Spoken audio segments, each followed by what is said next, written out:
नमस्कार, स्पॉटलाइट देख रहे हैं आप। मैं हूं आपके साथ अभिषेक और आज बात करेंगे चढ़ावे पर हो रही टेंशन पर और योगी सरकार के एक्शन को लेकर। राम मंदिर में चढ़ावा चोरी विवाद के बीच सीएम योगी शुक्रवार को अयोध्या पहुंच गए। वहां उन्होंने विपक्ष के लोगों को राम का नारा लगाने पर गोली चलवा देते वाले बातें कही। उन्होंने कहा कि इनके दोगले चरित्र को तो आप देख ही रहे।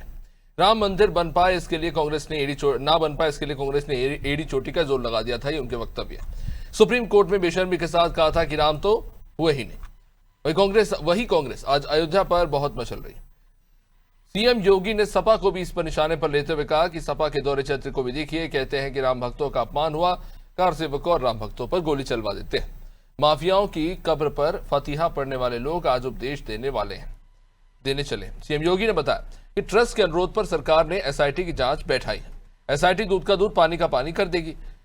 सीएम योगी ने कहा कि अगर किसी के पास कोई प्रूफ है तो उसे एसआईटी को दे दे। 500 सालों तक हम राम मंदिर के लिए संघर्ष करते रहे, 15 दिन और इंतजार कीजिए। अयोध्या को बदनाम करने वालों के बहकावे में न आए, उनका यह अपील है। साथ ही उन्होंने कहा कि अपराधी कोई भी हो, बख्शा नहीं जाएगा। तो आपको बता दें कि अयोध्या के श्री राम जन्मभूमि मंदिर के चढ़ावे से बड़ी चोरी हुई है। नकदी से लेकर सोने चांदी गहने गायब पाए गए। अब इस चोरी ने सियासी भूचाल ला दिया है। कांग्रेस, सपा, बीजेपी सरकार और मंदिर ट्रस्ट की व्यवस्था को लेकर हमलावर है। वही चुनाव भी निकट है तो जाहिर तौर पर यह मुद्दा और भी ज्यादा तूल पकड़ रहा है। क्या चढ़ावा में घोटाला बड़े स्तर पर हुआ और क्या ये एक बहुत बड़ा चुनावी मुद्दा बनने जा रहा है? और भाजपा इस डैमेज को आखिर कैसे रोक पाएगी? क्या एसआईटी बना देने से ही मात्र काम खत्म हो जाएगा? आज इन तमाम सवालों के जवाब लेंगे, लेकिन उससे बयानों पर एक नजर। बहनों और भाइयों, मेरी अपील होगी सभी राम भक्तों से। अयोध्या के बारे में जो समाचार पत्रों में सुनने को मिला,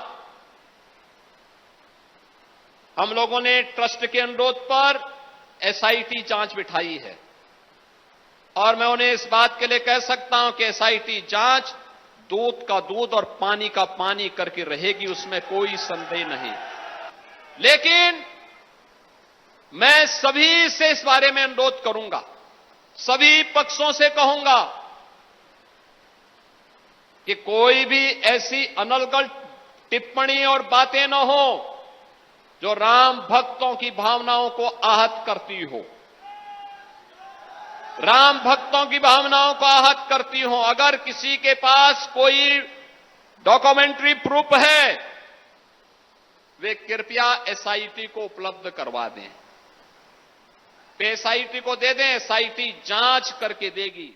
रामलला के दरबार से जिस प्रकार की बड़ी चोरी हुई, मुख्यमंत्री योगी आदित्यनाथ जी का यह कहना कि आपने 500 वर्षों तक मंदिर बनने का इंतजार किया, अब 15 दिन का इंतजार और करिए। भाई, ये दिलासा देने का काम आप क्यों कर रहे हैं? योगी आदित्यनाथ जी, आप बड़े सूबे के मुख्यमंत्री हैं और रामलला दरबार की एक सबसे बड़ी व्यवस्था जो आपके हाथ में होनी चाहिए थी, आपके प्रशासन के हाथ में होनी चाहिए थी, वहां से चोरी हो जाती और अभी तक कोई खुलासा नहीं होता। ये आपकी कमजोरी को साबित करता है। ये इस बात का द्योतक है कि आपसे प्रदेश की कानून व्यवस्था नहीं संभल रही है। जनता को दिलासा देना बंद करिए और जल्दी से जल्द दोषियों को दंडित करिए, क्योंकि आप जो छिपाने का काम कर रहे हैं, कहीं ऐसा ना हो कि जो दोषी हैं वो आपके लोग निकले। अवधेश प्रसाद कह रहे हैं कि जो चोरी हुई है राम मंदिर में, इसमें व्यापक स्तर की एजेंसी जांच करनी चाहिए, एसआईटी से काम नहीं चलेगा। आप उनसे पूछो, बाबरी मस्जिद में चंदा इकट्ठा, तो उसके बारे में एक बार बात करके देखें। एक तो चोरी ऊपर से सुना जोरी है, एक तो मर्यादा पुरुषोत्तम भगवान राम के मंदिर में चंदा चोरी कर करके भारतीय जनता पार्टी के द्वारा बनाई हुई कमेटी, भारतीय जनता पार्टी के लोग जिसमें शामिल हैं, घोर पाप किया है और मांग रहे हैं बाबरी मस्जिद का हिसाब। जिस तरह से माननीय मुख्यमंत्री, उप मुख्यमंत्री ब्रजेश पाठक जी हैं तो स्वास्थ्य विभाग के मंत्री, लेकिन स्वास्थ्य विभाग के मामले में अभी तक कोई काम नहीं किया है। धर्मांतरण, इधर उधर सारी चीज़ें कर ले रहे हैं, लेकिन स्वास्थ्य विभाग को सही किया जाए इसके तरफ कोई कदम नहीं बढ़ाया। उसी तरह की इनकी बातें हैं। देखिए, इस मुद्दे पे राजनीति करने की आवश्यकता बिल्कुल ही नहीं है। जीरो टॉलरेंस की नीति के साथ योगी सरकार आगे बढ़ रही है और माननीय योगी जी के सख्त निर्देश हैं कि इस पे जो दोषियों को बिल्कुल भी बख्शा नहीं जाएगा। पारदर्शिता के साथ इसकी तहकीकात हो, इसके लिए एसआईटी का गठन हो चुका है। और जनता से भी अपील की है माननीय योगी जी ने कि यदि आपके पास कोई सबूत है तो आप बिल्कुल पेश कर सकते हैं। तो जब 500 साल का हम इंतजार कर सकते हैं प्रभु श्री राम के मंदिर की स्थापना के लिए, तो हम 15 दिन का इंतजार बिल्कुल करेंगे। तो जाहिर तौर पर यह बड़ा मुद्दा है और इस मुद्दे को लेकर तमाम तरह की बयानबाजी तो हो रही, लेकिन इसके पीछे के अंदर की कहानी क्या है? क्या लापरवाही बरती गई? क्या पूरी षड्यंत्र के तहत इसे किया गया? और क्या इस मामले को दबाने की कोशिश हो रही है या फिर टालमटोली चल रही है? एसआईटी का गठन तो किया गया, पर नतीजा क्या निकल के आता है, समझने की कोशिश करेंगे। हमारे साथ जुड़ रहे हैं इस वक्त विवेक श्रीवास्तव बीजेपी से, डॉक्टर पूजा मिश्रा समाजवादी पार्टी से, मनोज सिंह कांग्रेस से, सीताराम दास हिंदू धर्मगुरु है। बहुत बहुत स्वागत आप सभी का। मैं सीधे विवेक जी इस सवाल पे आना चाहूंगा कि अव्वल तो ये कि पहले तो आप मानने को ही तैयार नहीं थे कि चोरी हुई है, फिर अखिलेश यादव और उससे पहले भी ये सवाल उठते रहे। अब जब मामले पर दबाव पड़ा तो आपने एसआईटी का गठन कर दिया। अब एसआईटी क्या करती है ये तो खैर भगवान ही जाने, लेकिन सवाल ये है कि एसओपी का पालन क्यों नहीं हो रहा था। सवाल ये भी है कि कितना चढ़ावा आया, कितना चढ़ावा लिखा गया, कितना चढ़ावा जमा हुआ, और जमा करने वाले लोग आखिर वहां कैसे चोरी करते रहे। आपके सीसीटीवी क्या कर रहे हैं? हम तो एआई में पहुंच गए भाई। एआई टेक्नोलॉजी की बड़ी बड़ी बातें हो रही, कुंभ को लेकर, तमाम चीजों को लेकर। आपके वहां सीसीटीवी कैमरे काम नहीं कर रहे हैं। आप कह रहे दोषियों को बख्शा नहीं जाएगा, जनता से मंच से खड़े होकर डॉक्यूमेंट मांग रहे हैं। अरे आपके पास जवाब नहीं है, आप जनता से क्या मांग रहे हैं? और जाहिर तौर पर ये तो आम लोगों की श्रद्धा के साथ खिलवाड़ है। कोई गरीब वहां 5 रुपए चढ़ाता, कोई अपने क्षमता के अनुसार 500 रुपए चढ़ाता है, लेकिन जाहिर तौर पर उनके विश्वास के साथ धोखा है।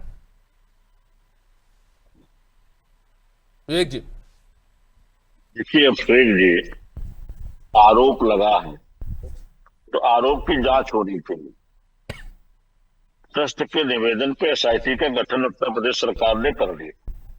एसआईटी अपना काम कर रही है। जहां तक चीजें निकल के आए कि 45 दिनों का ही वहां सीसीटीवी का रिकॉर्ड रहता है, उसके आगे का अपने आप डिलीट हो जाता है। मुख्यमंत्री जी ने स्वयं कहा कि अगर किसी के पास कोई तथ्य हो, कोई सबूत हो, तो एसआईटी को प्रस्तुत कर दे। 15 दिन का समय दिया गया है दूध का दूध पानी का पानी करने के लिए। इसमें किसी को बहुत विचलित होने की आवश्यकता नहीं। जो लोग उछल रहे हैं या सनातन पे कुठाराघात करने की कोशिश कर रहे हैं, उनके पूछिए कि आपने भी कभी 1 रुपए का चंदा उसमें दिया है? तो उनको सहयोग है क्या? तो वो चंदा नहीं दे रहे तो उन्हें बोलने का भी अधिकार नहीं है। सक्षम है।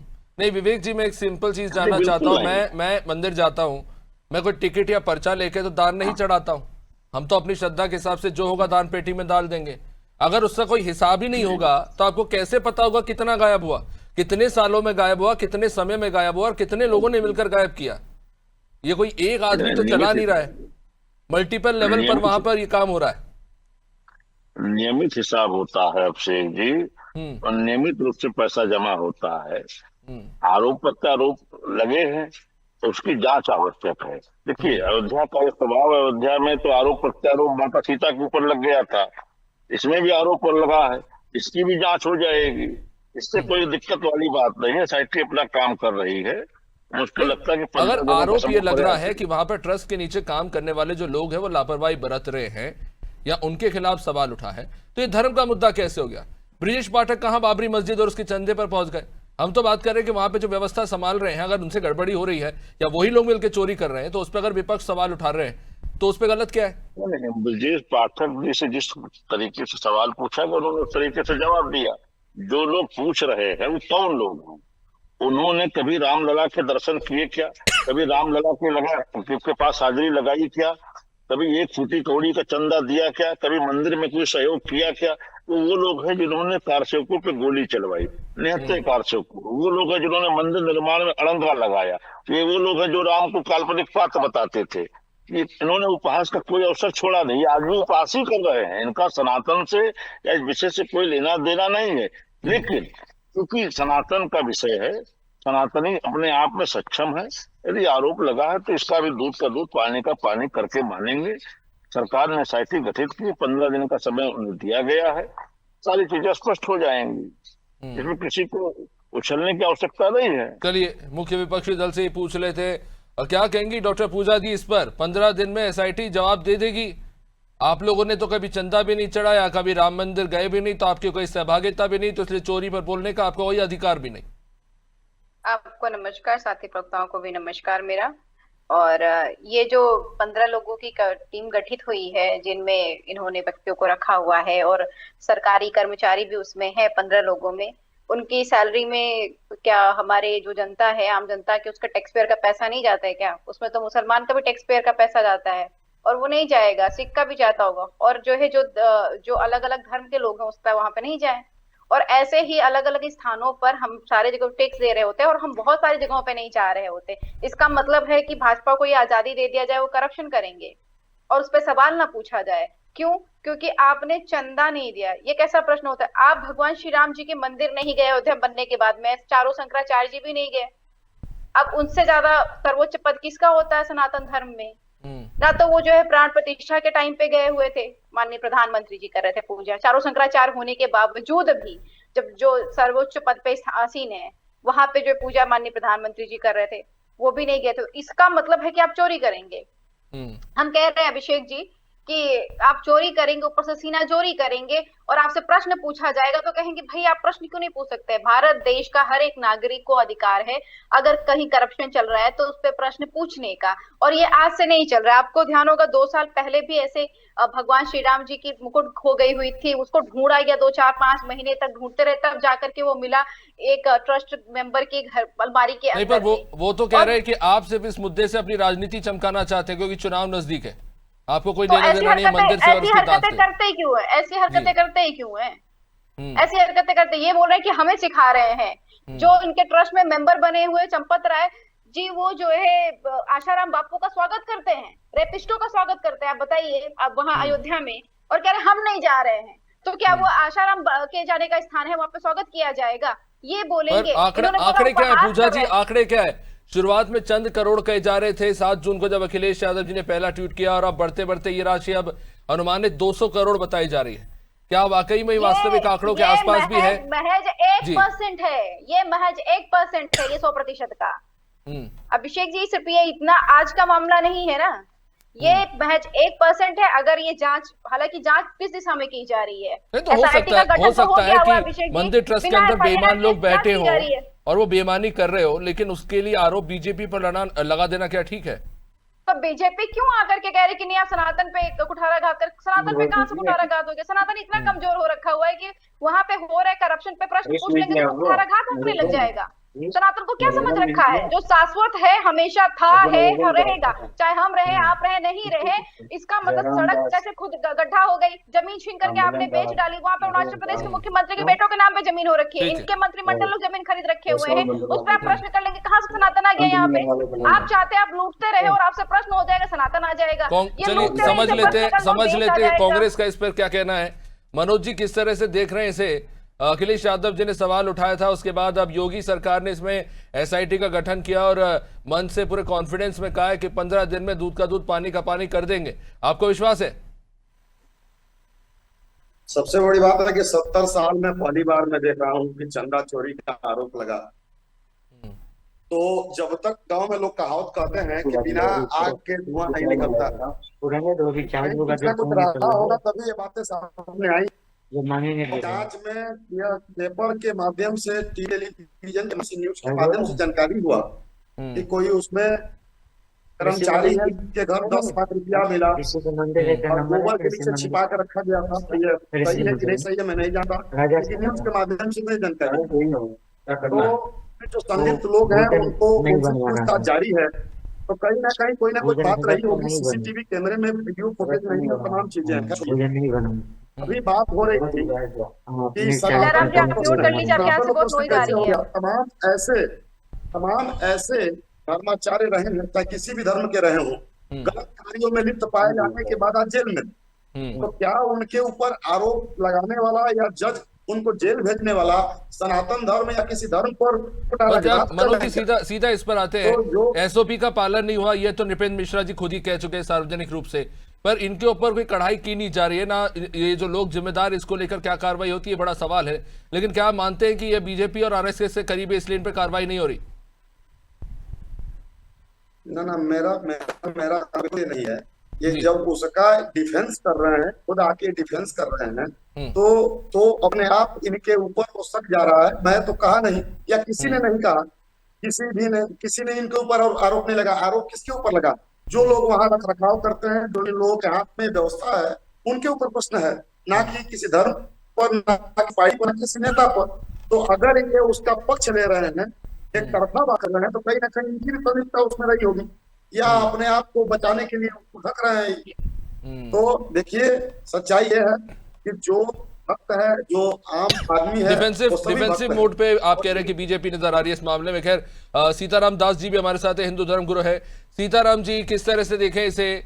अब जब सवाल ये उठ रहा है कि जो चंद हजार में तनख्वाह पर काम करने वाले कर्मचारी हैं, जिनकी ये जिम्मेदारी है कि पूरी आस्था के साथ जो लोग वहां दान करते हैं उस दान को सुरक्षित रखा जाए, उनकी बराबर गिनती की जाए और जाहिर तौर पर उसको ट्रस्ट में जमा किया जाए, जो एक व्यवस्था है, लेकिन उसका पालन नहीं हुआ कहीं ना कहीं। क्योंकि जिस तरह से देख रहे हैं हम, कैश निकल के सामने आ रहे हैं, चंद हजार कमाने वाले जो हैं आज लखपति करोड़पति हो गए, जाहिर तौर से सवाल तो उठेगा ही। देखिए, निश्चित रूप से जो भ्रामकता फैलाया जा रहा है दुर्भाग्यपूर्ण है। सनातनियों की आस्था से नहीं खेलना चाहिए, सनातनियों के ऊपर कीचड़ नहीं उछालना चाहिए, धैर्य धारण करना चाहिए। एसआईटी टीम का गठन कर दिया गया है, वह जांच कर रही है, और सब ये सब जांच की प्रक्रिया है। किन्हीं के पास साक्ष्य है, सबूत है, डॉक्यूमेंट है, तो वह जमा करें, दें एसआईटी टीम को, कार्रवाई होगी। ये उत्तर प्रदेश में योगी आदित्यनाथ जी का प्रशासन है, किसी प्रकार पर सीताराम जी, वही तो एक बड़ा सवाल है ना कि शिकायत करने वाले अखिलेश यादव क्यों हैं? ये शिकायत तो सरकार से आनी चाहिए, वहां की व्यवस्था में जो लोग बैठे हुए उनसे आनी चाहिए कि जो दान पेटी की रकम है वो गायब हो रही है। अखिलेश यादव जी अभी तक अयोध्या नहीं आए, निमंत्रण को ठुकराने का काम किया, 1 रुपया आज तक रामलला को जो है समर्पण करने का काम नहीं किया। कौन से विशेषज्ञ के द्वारा उनको जानकारी मिली? ये सब साथी रचा जा रहा, सनातनियों के आस्था से खिलवाड़ किया जा रहा है। इतनी वहां पर सुरक्षा व्यवस्था है, 7 लेयर की सुरक्षा व्यवस्था है, इतनी गोपनीयता है, स्थानीय लोग नहीं जान पा रहे हैं, उनको कैसे जानकारी हो गया? और वह जानकारी, पर चलिए उनकी जानकारी अगर भ्रामक ही थी तो अब कर्मचारियों से जो कैश निकल रहा है, पारदर्शिता की जरूरत है कर्मचारियों से, ठीक है, मैं वही पूछ रहा हूँ सीताराम जी, अब तो निकल आया ना, कई लोगों के पास से कैश निकला है, अवैध रूप से वहां पाया गया है, तो अब तो स्पष्ट हो गया कि जो दावे किए जा रहे हैं उसमें कहीं ना कहीं सच्चाई है। देखिए, 15 दिन के अंदर सारे दूध का दूध, पानी का पानी हो जाएगा, कोई भी दोषी बचने वाले नहीं है। जो भी दोषी पाए जाएंगे सबके ऊपर कार्रवाई होगा, चाहे वो जो हो, उस सबके ऊपर कार्रवाई होगा। लेकिन 15 दिन धैर्य धारण करें, सनातन को, संस्कृति के ऊपर कुठारा झांप न करें, किसी के आस्था से न करें। चलिए देखते हैं कि इस कार्रवाई के बाद क्या कुछ निकल कर सामने आता है। बहुत बहुत शुक्रिया आप सभी का, आप समय इजाजत देते था इस चर्चा को आगे बढ़ाने का। तो 15 दिन के अंदर एसआईटी की जांच में क्या निकलकर सामने आता है, बड़ा सवाल है। चढ़ावे को लेकर सभी की नजर इस बात पर, क्या जो दावे अखिलेश यादव के द्वारा किए गए उनमें कितनी सच्चाई है, कितने करोड़ रुपए है, 5 करोड़, 7 करोड़, 200 करोड़, आखिर कितनी रकम है, और ये कौन कौन से लोग हैं जिन्होंने ये किया है, और क्या इन पर भी उतनी ही सख्ती से कार्रवाई होगी जितनी सख्ती से कार्रवाई का दावा उत्तर प्रदेश के मुख्यमंत्री योगी आदित्यनाथ तमाम अपराधियों के लिए हर मंच से कहते नहीं थकते। देखेंगे आगे, लेकिन फिलहाल इस कार्यक्रम में इतना ही। आप बने रहिए हमारे साथ। नमस्कार।